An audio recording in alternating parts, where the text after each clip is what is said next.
Hello Peaches! Si je me retrouve aujourd'hui à cuisiner de l'eau assaisonnée, c'est parce que j'ai trop d'amis qui ont trouvé l'âme sœur.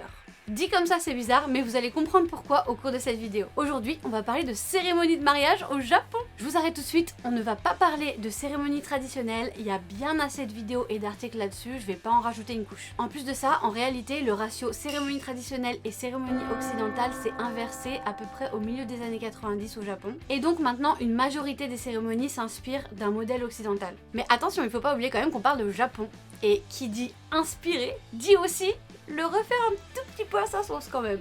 Donc aujourd'hui, on va voir la différence entre le mariage à l'occidental en France et le mariage à l'occidental au Japon. Je vais commencer rapidement par une petite liste de choses que j'ai trouvées similaires. La mariée va le plus souvent porter une robe blanche, le marié un costume, il va y avoir un jeté de bouquet pour les invités pour qu'elles l'attrapent, il va y avoir aussi très souvent un jeté de pétales de fleurs sur les mariés. Bien évidemment, on se tape aussi la vidéo très cliché avec toutes les photos d'enfance des mariés. On a aussi le droit au discours un peu bateau ou un peu cringe des proches des mariés. Les mariés font le tour des tables histoire de parler un peu avec chaque invité. Il va y avoir aussi une séance photo, un repas, un gâteau, etc. etc. Avec cette liste, on a l'impression que, au final, c'est à peu près la même chose. Et bien, vous allez voir qu'il y a pas mal de différences et que certaines d'entre elles sont assez surprenantes. Yo, c'est parti!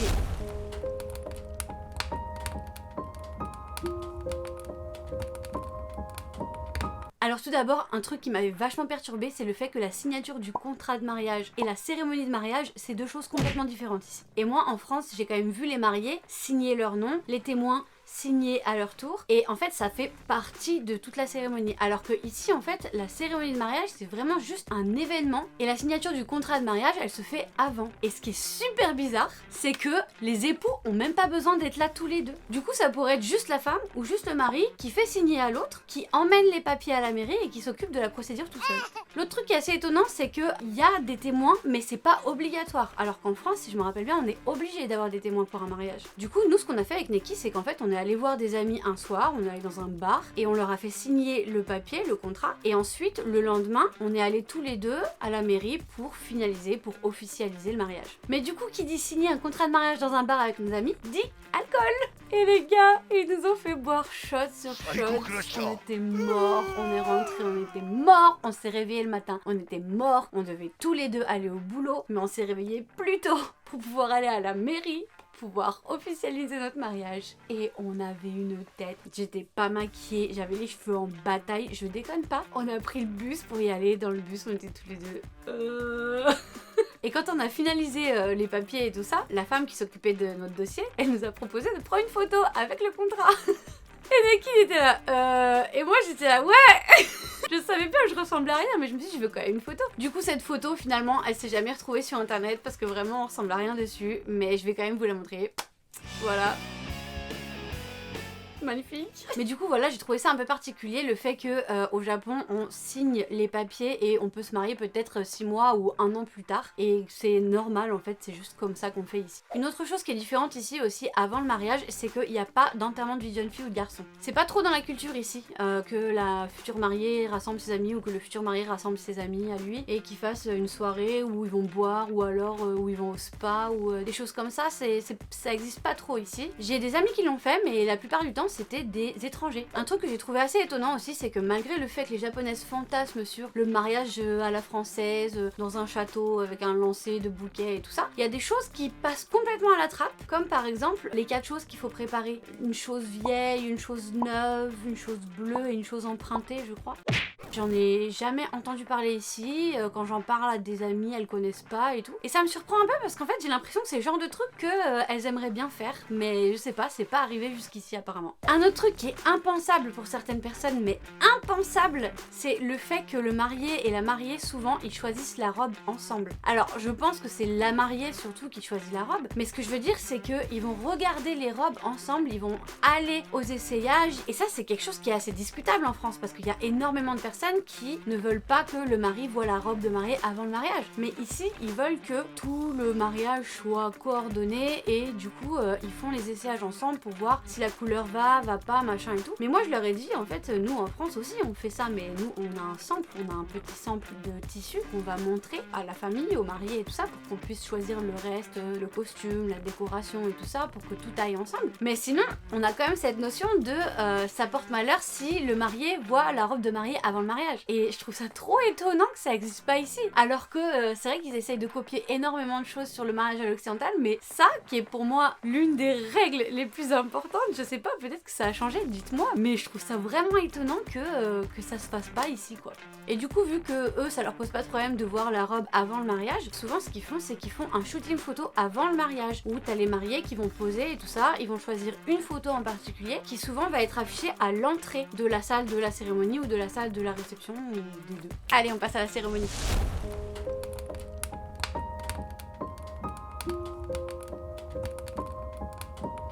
Alors, qu'est-ce qu'on peut dire à propos de la cérémonie en elle-même? Déjà, ça dure moins longtemps au Japon qu'en France. Au Japon, ça va être en moyenne une demi-heure de cérémonie, en France, ça va être 1 heure. Et c'est sans compter ce qui est après, parce que tout ce qui est cocktail, repas, danse, soirée et tout ça, ça dure à peu près 2-3 heures au Japon, alors qu'en France, c'est en moyenne 7 à 8 heures. En tout cas, c'est les chiffres que j'ai trouvés sur internet. Mais pour ça, il y a deux raisons. La première raison, c'est que les salles, la location et tout ça, ça coûte une fortune ici. Et la deuxième raison, on en parle plus tard. L'autre chose aussi, c'est que les cérémonies et réceptions au Japon vont avoir lieu en journée, alors qu'en France, on commence souvent en journée, mais on finit jusqu'au soir, voire même dans la nuit. Ensuite, un truc qui m'a étonnée quand Neki me l'a fait remarquer, parce que j'avais jamais remarqué jusqu'à ce qu'ils me le disent pendant que je préparais cette vidéo, c'est le fait qu'il n'y a pas de demoiselle d'honneur ou de garçon d'honneur. Du coup, j'imagine que c'est un peu lié aussi au fait qu'il n'y ait pas d'enterrement de vie de garçon et d'enterrement de vie de jeune fille. Je pense qu'il y a peut-être pas ce côté un peu fraternité, sororité, communauté, enfin je sais pas d'où ça sort, mais c'est vrai que j'ai jamais vu de demoiselle d'honneur ou de garçon d'honneur ici, alors que c'est aussi un truc très très important pour nous en France.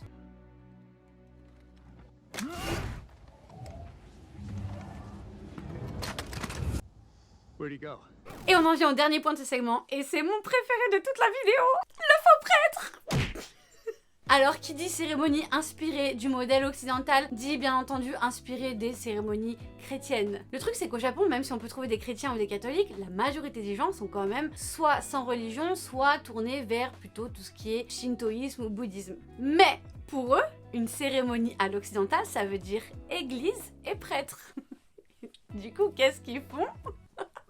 Ils engagent un étranger pour jouer le prêtre dans une fausse église. Je vous jure, c'est vrai, il y a des fausses églises, des fois il y a des fausses chapelles dans des hôtels, dans des salles d'événements et tout ça. Et en fait, tout le monde se réunit dans cette salle et des fois il y a une croix, ça a aucun sens. Ça a aucun sens. Le mec qui se pointe habillé en prêtre, on sait pas d'où il sort. Des fois, il sait même pas parler japonais, il va lire un texte écrit en romaji. C'est énorme à voir, c'est énormissime. Moi, en tant qu'étrangère, quand je suis invitée à un mariage au Japon, c'est mon moment préféré.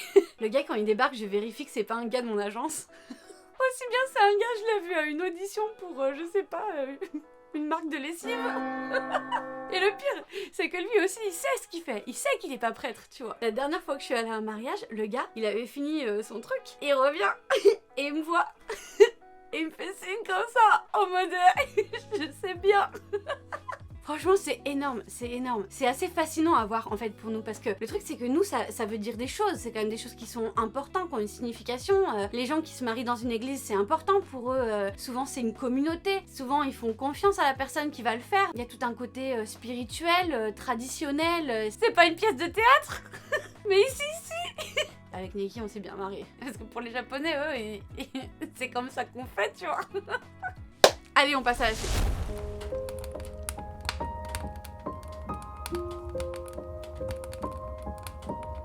Alors pour cette partie il y a pas mal de points. Premièrement je vous disais plutôt que souvent la mariée porte une robe blanche et qu'ensuite elle change pour une robe de cocktail. C'est vrai, mais des fois elle peut aussi changer pour un kimono, ce qui est complètement différent de chez nous bien évidemment. Et des fois peut-être qu'elle se changera 2 fois, une fois pour un kimono et une fois pour une robe de cocktail. Ça dépend vraiment des gens. Deuxième point, un truc que je trouve trop ouf mais très japonais, c'est le fait que on porte un toast avec de la bière. Alors c'est pas le cas partout, évidemment, t'as des mariages, en particulier des mariages où il y a beaucoup d'argent. Je pense que là, ils portent un toast avec du champagne super cher. Mais j'ai vu plusieurs fois des mariages où on trinque à la bière. Et j'ai trouvé ça assez drôle et différent surtout parce qu'à chaque fois que je suis allée à un mariage en France, on trinquait avec du champagne. Et souvent, après, ce qu'on avait, c'était du vin. Mais je me rappelle pas avoir vu de la bière au mariage où je suis allée en France. Donc, je sais pas, pareil, dites-moi.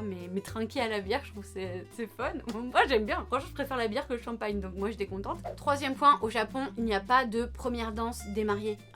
Comme en France, on peut avoir de temps en temps où on va avoir juste les mariés qui vont danser ensemble. Et ensuite, les gens vont venir et danser avec eux. Ça, il n'y a pas au Japon, tout simplement parce qu'en fait, il n'y a pas de danse tout court au Japon dans les mariages. Les gens ne dansent pas. Les gens ne font pas la fête. Il n'y a pas de soirée. Et en fait, c'est un peu la deuxième raison dont je vous parlais tout à l'heure pour laquelle les mariages en France durent beaucoup plus longtemps. C'est parce que nous, après, on a une soirée, on danse, on boit, on fait la fête. Alors que ici, en fait, il va y avoir la cérémonie et ensuite cocktail, repas ensemble. Et ensuite, c'est fini. Tout le monde se casse. À la limite, si les amis et les mariés sont un peu encore en forme, ils peuvent aller boire un coup dans un bar ou aller en boîte ou quoi. Mais c'est pas, ça fait pas partie du mariage. C'est plutôt un after en fait qui décide ou pas de faire suivant comment tout le monde le sent quoi. Alors, il n'y a pas de danse, il n'y a pas de fête. Par contre, à la place, des fois, il y a ce qu'on appelle des yokyo. C'est des performances en fait. Ça peut être des humoristes, un petit spectacle d'humoristes, ça peut être de la danse, de la musique, quelque chose d'artistique. Ça peut être plein de choses en fait, mais c'est vraiment une animation à regarder depuis là où on est assis quoi. Bien évidemment, on est au Japon, donc il n'y aura pas de porte-jartel, donc il n'y aura pas de tradition où le marié doit enlever le porte-jartel de la mariée avec les dents. Et puis de manière générale, j'ai envie de dire, il n'y aura rien de trop vulgaire, de trucs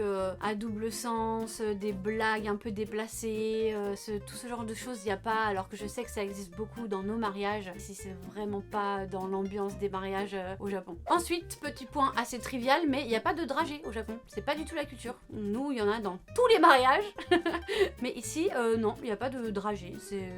Je sais pas, nous la dernière fois on a eu des cookies, mais on n'a pas de... j'ai jamais vu de dragée au Japon.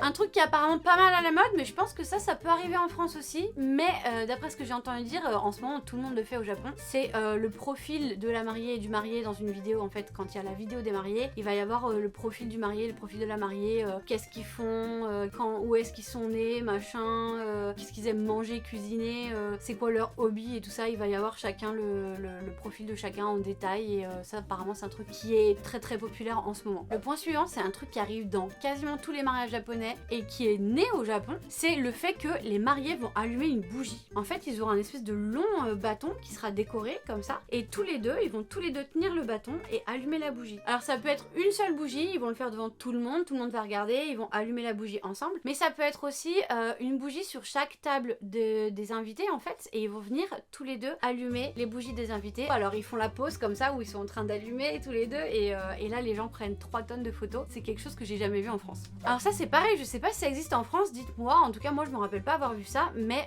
les mariés au Japon ils offrent souvent des fleurs aux parents des mariés. Alors j'ai pas bien compris si c'est à leurs propres parents ou aux parents de l'autre, mais j'ai vu que ils donnent des fleurs aux parents des mariés pour les remercier, pour leur faire honneur. Et ça s'accompagne souvent d'une lettre de la mariée à ses parents. Donc en fait la mariée elle aura écrit une lettre et elle va la lire devant tout le monde à ses parents. Et c'est un moment qui est très important parce que on parle quand même d'un pays où on montre pas ses émotions. Hein. Vous le savez bien, je pense que vous en avez déjà assez entendu parler. Le Japon c'est quand même un pays qui est très modeste au niveau des émotions, de montrer ce qu'on ressent, de faire part de ce qu'on ressent. Et du coup il y a très peu d'occasions pour les enfants d'exprimer leur gratitude, leur amour envers leurs parents quoi. Et ça c'est un moment très important parce que c'est un des seuls moments où la mariée va pouvoir exprimer ses sentiments, elle va pouvoir pleurer, les parents vont pouvoir pleurer, ils vont pouvoir entendre des choses qu'ils n'ont pas pu entendre jusqu'à maintenant et voilà c'est leur moment quoi. Et c'est vrai que c'est assez émouvant en particulier quand on connaît justement cette culture japonaise, quand on a l'habitude de voir les japonais se retenir, c'est un moment particulier et c'est assez mignon à voir. Et enfin il faut savoir qu'au Japon aller à un mariage ça coûte de l'argent.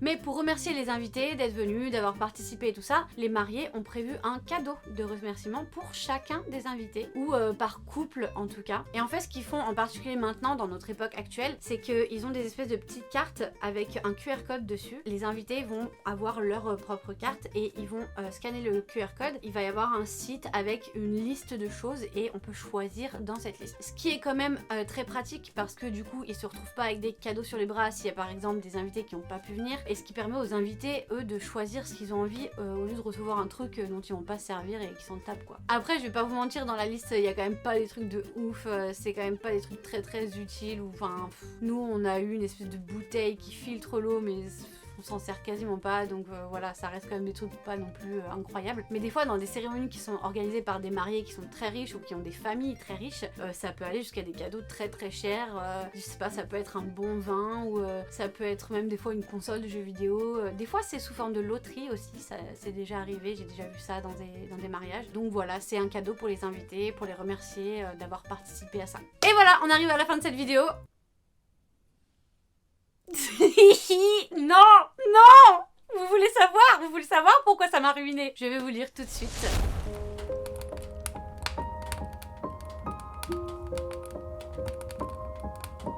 J'ai 2 points bonus dont je voudrais vous parler. Le premier point, c'est la tenue des invités. La tenue des invités! Je vais vous expliquer. Vous savez qu'au Japon, il y a énormément de règles pour les tenues, que ce soit les tenues pour l'école, les tenues pour le travail, les tenues pour ceci, pour cela, blablabla. Et ça inclut bien évidemment la tenue que les invités peuvent porter à un mariage. Alors bien entendu, pas de blanc, bon ça, hein, c'est une règle internationale je pense. Les personnes qui se pointent en blanc à un mariage alors que les mariés n'ont pas demandé ça, c'est quoi votre problème?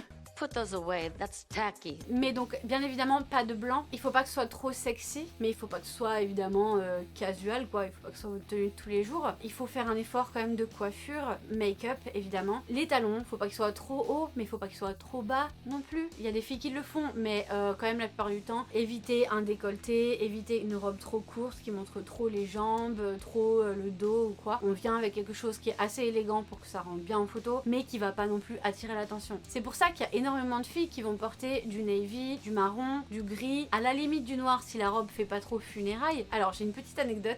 La dernière fois que je suis allée à un mariage, j'ai galéré à trouver une tenue. Je me suis arraché la tête.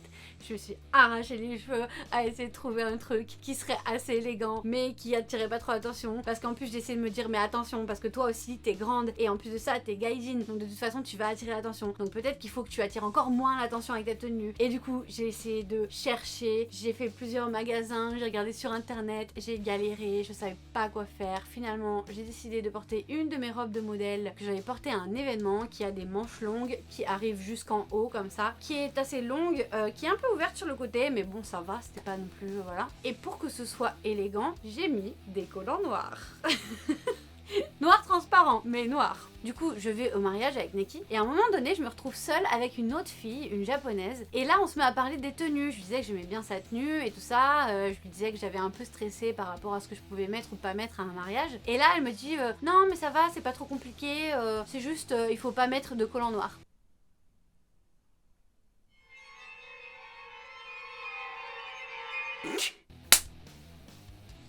Et en fait au final il s'est rien passé, personne m'a rien dit, les mariés ils ont même pas remarqué, c'était pas du tout un problème. Donc en fait c'est des règles qui sont importantes, mais on va pas vous virer du mariage à cause de ça, surtout si c'est une erreur de débutant. Et en plus de ça, moi en tant que gaijin, c'est quand même des trucs, c'est assez difficile pour moi de savoir. Neki lui c'est un homme, donc lui il faut juste qu'il porte un suit avec des chaussures, voilà. Du coup lui il est pas trop au courant de comment ça se passe pour les filles, mais du coup c'était pas non plus un problème que ça, mais le moment où elle m'a dit le seul truc qu'il faut pas porter c'est des collants noirs.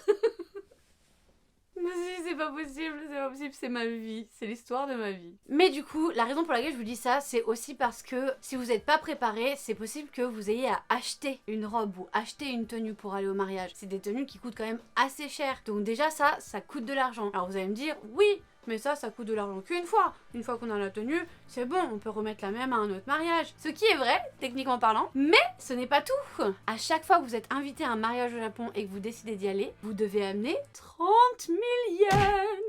Et ça, c'est par personne. Par couple, ce sera pas du 60 000 yens, ce sera du 50 000 yens, ce qui reste quand même une somme énorme.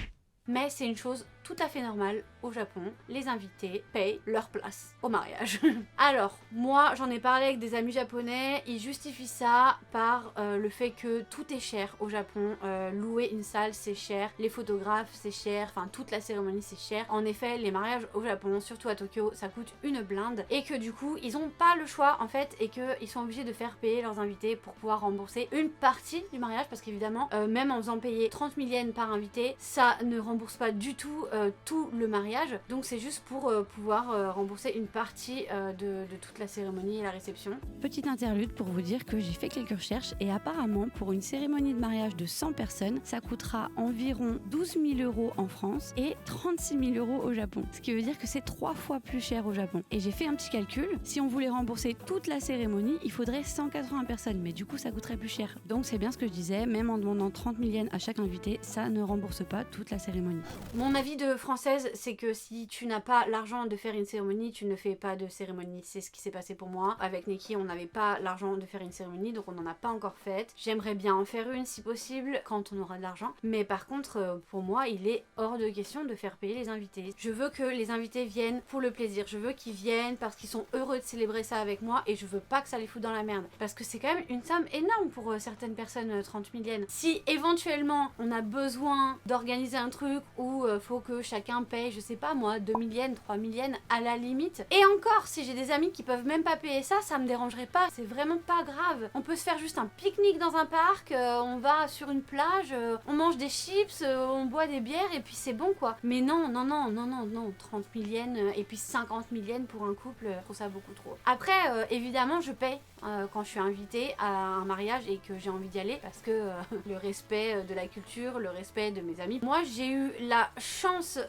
d'avoir l'argent au moment où il fallait pour payer pour le mariage de mes amis. Mais la vérité, c'est qu'il y a plein de moments dans ma vie où j'aurais jamais pu payer ça. Et je trouve ça très triste de ne pas avoir des gens qui sont importants pour nous et pour qui toi tu es important, de pas les avoir à ton mariage juste parce qu'ils peuvent pas ramener 30 000 yens quoi.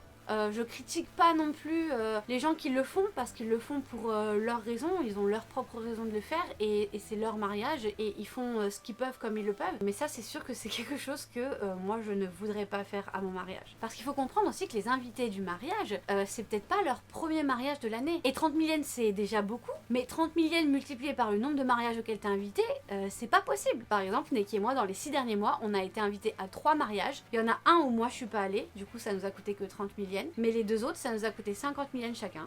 Ce qui veut dire 130 000 yens. 130 000 yens. Donc, tout ça pour vous dire, arrêtez de vous marier. Arrêtez de faire des cérémonies de mariage. Je suis ruinée. J'en ai marre, je veux rentrer en France pour voir ma famille. Quand je pense à l'argent que j'ai dépensé là-dedans, c'est vrai que moi du coup ça me fout les boules parce que moi j'aimerais bien voir ma famille, j'aimerais bien faire des voyages. Moi j'ai pas fait de cérémonie de mariage parce que j'avais pas l'argent. Donc c'est vrai que c'est un peu frustrant en fait pour moi de dépenser autant. Après comme je le disais, je suis allée à des mariages parce que j'avais envie d'aller à ces mariages. C'est des gens que j'aime beaucoup, j'avais envie de célébrer leur amour, leur union. Donc c'est pas non plus, je vais pas péter un câble parce que voilà. Mais il faut comprendre que voilà, plusieurs fois dans l'année, ça fait mal. Ça fait mal.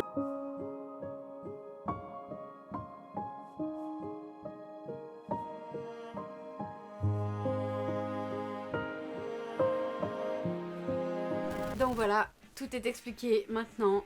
Dites-moi ce que vous en pensez. Est-ce que j'ai tort? Est-ce que j'ai raison? Est-ce que j'ai ni tort ni raison?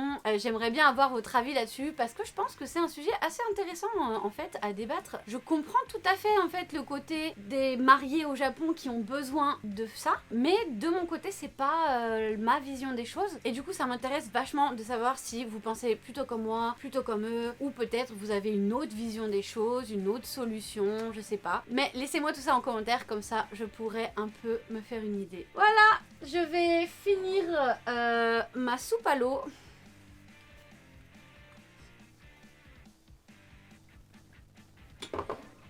Qui n'est même plus chaude. On va terminer là-dessus. Comme d'habitude, j'espère que ça vous aura plu. Dites-moi en commentaire ce qui vous a le plus surpris, que ce soit positif ou négatif. Je vous avoue que j'ai vachement hésité à faire cette vidéo en fait. Parce que j'étais pas vraiment sûre que ça intéresse énormément de gens. Mais quand j'ai vu qu'il y avait beaucoup de vidéos et d'articles sur la cérémonie traditionnelle au Japon, je me suis dit que ce serait intéressant de parler de l'autre type de cérémonie de mariage au Japon, qui est encore plus populaire, en particulier en ce moment, et qui du coup reflète peut-être un peu plus la réalité du Japon de maintenant. Mais encore, je voulais vous dire que je sais que je poste beaucoup moins qu'avant sur YouTube et j'en suis vraiment désolée, j'ai vraiment pas beaucoup de temps. J'ai un travail qui prend énormément de temps, j'ai d'autres choses en privé en ce moment qui me prennent aussi énormément de temps. Mais je voulais vous dire que j'ai pas du tout l'intention d'abandonner cette chaîne. J'ai encore énormément d'idées, il y a plein de trucs que je veux faire, plein de trucs que je veux vous montrer. Donc encore une fois, n'hésitez pas à vous abonner et à activer la petite cloche, comme ça vous ne manquerez pas les prochaines vidéos. Je sais pas quand elles sortiront, mais vous ne les manquerez pas. Sur ce, je vous fais des gros bisous et je vous souhaite de boire une boisson bien fraîche en terrasse. Bye bye, bitches.